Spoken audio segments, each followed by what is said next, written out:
Hi friends, part 1 లో విజయవాడ దాటేశాము. కానీ ఇప్పుడు మా ముందున్న ఈ అడ్డంకిని చూస్తుంటేనే గుండె వేగంగా కొట్టేసుకుంటుంది. శ్రీశైలం యాత్రలో అత్యంత కఠినమైన సవాలు అదే దోర్నాల ఘాట్ రోడ్డు ప్రయాణం. చూడండి ఇక్కడ ఎన్ని బస్సులు కార్లు ఆగి ఉన్నాయో. దోర్నాల చెక్ పోస్ట్ రూల్స్ చాలా స్ట్రిక్ట్. ఈ ట్రాఫిక్ ఎప్పుడు క్లియర్ అవుతుందో, మనకి ఎప్పుడు అనుమతి దొరుకుతుందో తెలియట్లేదు. మీరైతే మన పార్ట్ 1 వీడియో చూడకపోతే మన ఛానల్లో ఉంది, అలాగే నేను డిస్క్రిప్షన్ లో ఇస్తాను.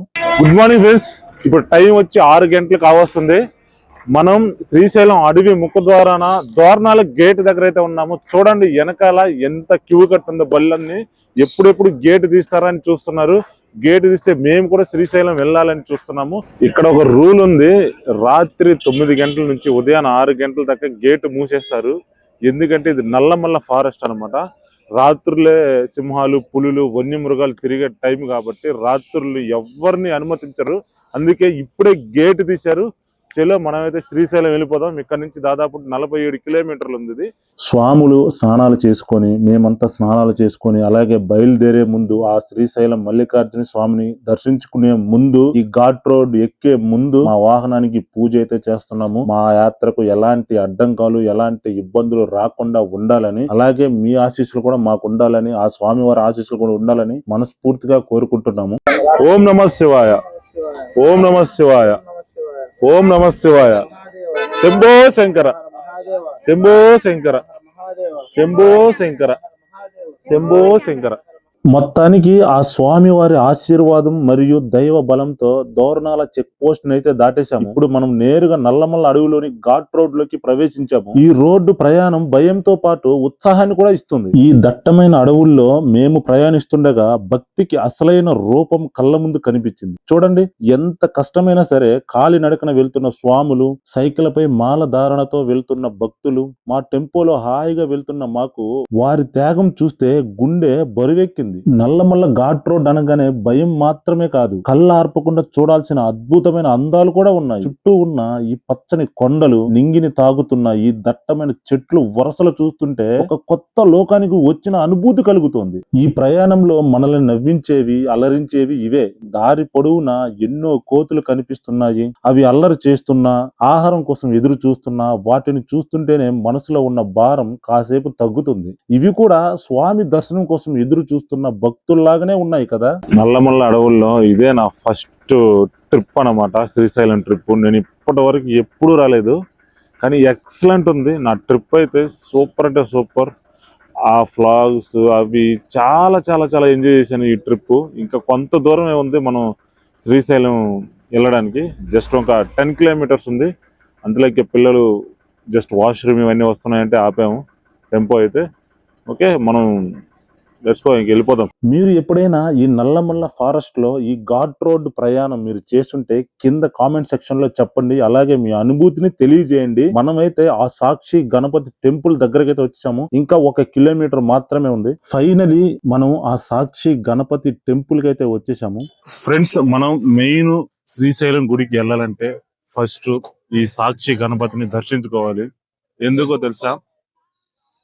ఇక్కడ దర్శించుకుంటేనే ఆ కైలాసంలో ఉన్న శివుడికి సాక్ష్యం చెప్పేది ఈ గణపతి అని ఉంటా. అందుకే ఇక్కడ మాక్సిమం ఇక్కడ దర్శించుకుంటే మన యాత్ర, మన ముక్కుబడి కంప్లీట్ అయిపోయినట్టు. అది ఇదే మన సాక్షి గణపతి. ఖచ్చితంగా ఇక్కడ దర్శించుకోవాలి. మీరు వచ్చినట్టయితే ఇక్కడ ఖచ్చితంగా దర్శించుకోవాలి.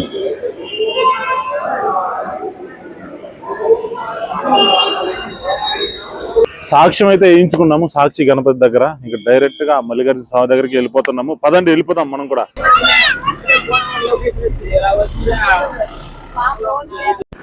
ఫైనలీ మనమైతే ఆ శ్రీశైలం మల్లికార్జున దేవాలయానికి అయితే మనం చేరుకున్నాము.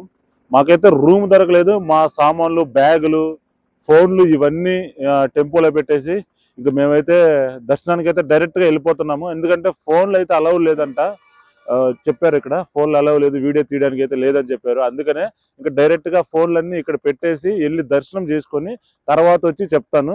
ఓకే ఫ్రెండ్స్, ఇప్పుడైతే దర్శనం చేసుకొని బయటికి అయితే వచ్చేసాము. ఆ మల్లికార్జున స్వామి దర్శనం అయితే చాలా బాగా జరిగింది. బట్ అక్కడ వీడియో తీయడానికి లేదు, మొబైల్ అయితే అలౌ లేదు. అందుకని ఇక్కడికి వచ్చి మాట్లాడుతున్నాను. దర్శనం అయితే చాలా బాగా జరిగింది. ఇప్పుడైతే ఆకలి వేస్తుంది బాగా. అన్నం అయితే తినాలి, వెళ్ళి అన్నం తినడానికి అయితే వచ్చాము.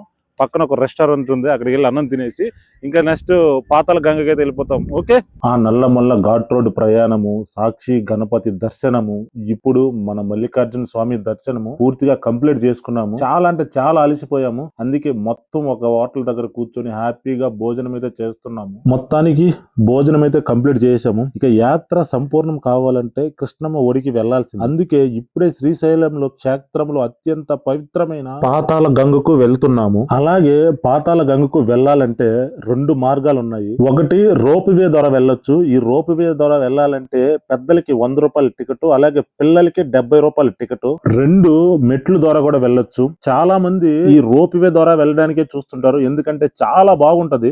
నేనైతే టికెట్ అయితే తీసుకున్నాను, నాకు మా పాపకి. టికెట్ కాస్ట్ వచ్చి ఇద్దరికి 170 రూపీస్. మేము ఇప్పుడు రోప్ వే క్యాబిన్ లో కూర్చున్నాము. మా పాప చూడు ఎంత హ్యాపీగా ఉందో, చాలా అంటే చాలా హ్యాపీగా ఉంది. ఎవరు వచ్చినా ఈ రోప్ వేలో వెళ్ళండి. ఒక్కసారి కిందకు చూడండి ఎంత ఎత్తులో ఉన్నామో. నల్లమల్ల కొండలు, దట్టమైన అడవి, ఇదంతా రోప్ వేలో కూర్చొని చూస్తుంటే చాలా అద్భుతంగా ఉంది, కాస్త భయం కూడా ఉంది. మా లక్ష్యం ఆ కృష్ణమ్మ నది.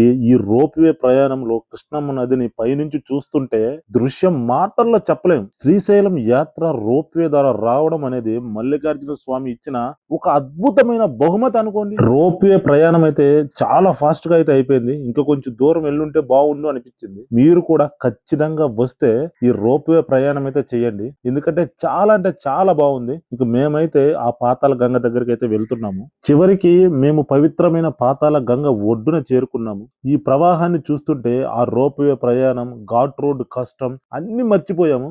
ఎంత ప్రశాంతంగా ఎంత పవిత్రంగా ఉందో చూడండి. ఈ శ్రీశైల యాత్ర పూర్తిగా ఫలించాలంటే ఇక్కడ కృష్ణమ్మ నదిలో పుణ్య స్నానం చేయండి. అత్యవసరం జీవితంలో చేసిన పాపాలన్నీ ఈ పవిత్ర జలాలలో కడిగేసుకోవాలని భక్తులు నమ్ముతారు. మేము కూడా ఇప్పుడు ఆ పవిత్ర స్నానం చేసి మల్లికార్జున స్వామిని మళ్ళీ తలుచుకుంటాము. శివనామ స్మరణతో పాతాళ గంగలో పవిత్ర స్నానం పూర్తి చేశాము. దీంతో మా శ్రీశైల యాత్ర విజయవంతంగా, సురక్షితంగా, అద్భుతంగా ముగిసింది.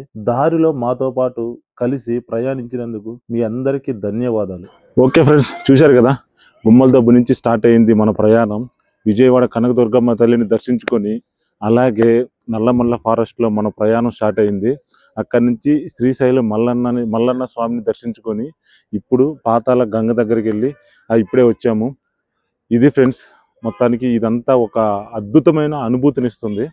అలాగే మా అల్లుడు స్వామి శివమాల వేసి మాతో రావడం వల్ల మా ప్రయాణం, మా యాత్ర ఇంకా చాలా బాగా సాగింది. ఆ దేవుడి ఆశీస్సులు మనందరికీ ఉండాలని మనస్ఫూర్తిగా కోరుకుంటున్నాను. మా ఫ్యామిలీ బ్లాగ్ మీకు నచ్చినట్టయితే లైక్ చేయండి. అలాగే శ్రీశైలంకు మీకు వచ్చుంటే మీ అనుభూతిని, మీ అనుభవాలను కింద కామెంట్లో తెలియజేయండి. నెక్స్ట్ టైం ఇంకొక మంచి బ్లాగ్తో మీ ముందుకు వస్తాను. ఓకే, ఉంటా మరి. జై హింద్.